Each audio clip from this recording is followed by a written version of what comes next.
gyatuula ku toyireeti ogenda okusituka n'onoonya newookwata jamubalasinga ekkiro zo ozito wa kiro 8 waggulu ziri 5 wansi ziri 3 kijja kulumya amaviivi n'omugongo jamukujjanjaba otereere okujjako eyamenyeka nkulagirira bulabisigetukola okusookera ddala mbabuuzaako abalabi ba fake media Evelyn kyemwogerako nze mumanyi ng'omuntu eyanyengeza mu music industry.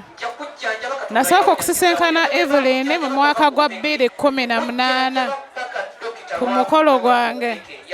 Kati bwe nayimbira abagenyi bange Eve n'aŋŋamba mwana ggwe lwaki ennyimba zo tozifuula public ng'oyimba bulungi. Namugamba Eve saagala kulengera music haso nene. Music n'aŋŋamba Evelyn n'aŋŋamba no you can make it, you can make it. Evelyn n'andagirira bulungi nnyo n'ankwata ku mukono n'andaga baproducer abalungi n'andaga abantu bangi nnyo nnyo mu media muneeraba ekyantabula nabo paka kati. Kyova olaba mmutwalanga maama wange mu industry eno kuba yayintroducing era 2019 nasobola okufulumya oluyimba lwange olusooka.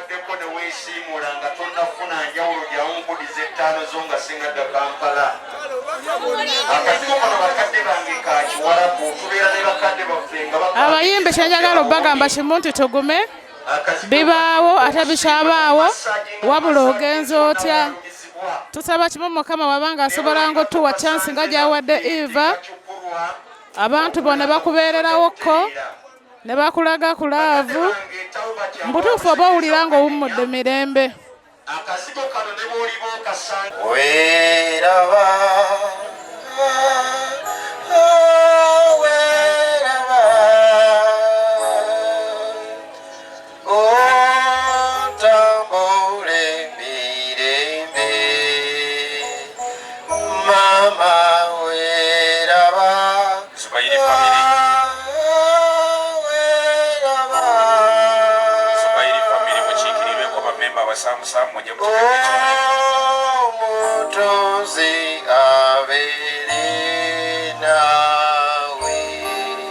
Dialysis unit section.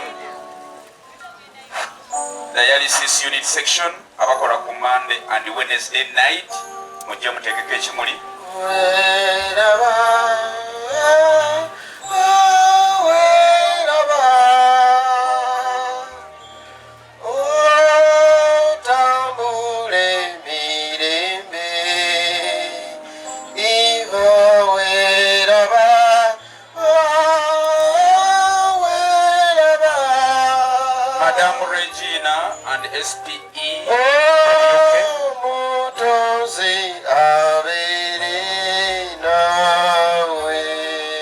Madam Regina from UK and Amanda from USA.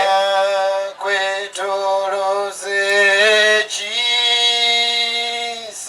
Amanda and Sylvia from Boston.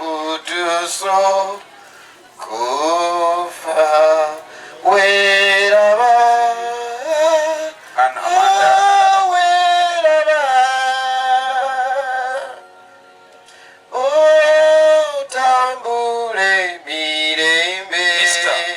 Mr. and Mrs. Chris Jones Uwembo.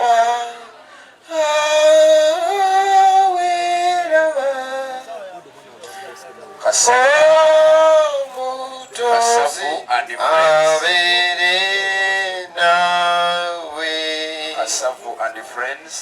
Tulisukira fenda tulisukira fe mu kitiibwa kya Yesu kulw'oluvannyuma kw'olwo tulisukira fenda tulisukira fe mu kitiibwa kya Yesu kulw'oluvannyuma kw'olwo tulisukira fenda tulisukira tulisukira fe mu kitiibwa kya Yesu